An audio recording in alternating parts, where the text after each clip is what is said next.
Naruto, Luffy, Ichigo, Goku. Anime দেখে আর এদের নাম জানে না, এমন অ্যানিমে ফ্যান পাওয়া খুবই মুশকিল। কিন্তু এইসব অ্যানিমেগুলো জাপানিজে দেখা লাগে এবং সাবটাইটেলে অ্যাড করে দেখা লাগে, যা একটু কষ্টদায়ক। なんでこんなことになったんだ。 অন্য ভাষার শব্দ সাবটাইটেল দিয়ে বুঝলেও শব্দের অনুভূতিটা আমরা অনুভব করতে পারি না, যাতে এর মর্ম বোঝা যায় না। আসলে শব্দের সাথে মিশে থাকে অনুভূতি।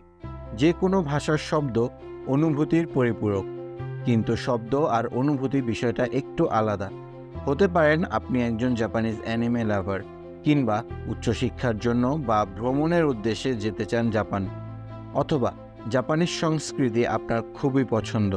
তাই আপনাদের জন্য আমাদের আয়োজন 1 মিনিটে একটি জাপানিজ শব্দ শেখা। দৌজো ইয়োরোশিকু ওনেগাইশিমাস। দৌমো আরিগাতো গোজাইমাস। কি বুঝতে পারছেন না? বুঝতে চাইলে সাথে থাকুন জ্ঞানীকর। চোখ রাখুন জ্ঞানীকর পর্দায়।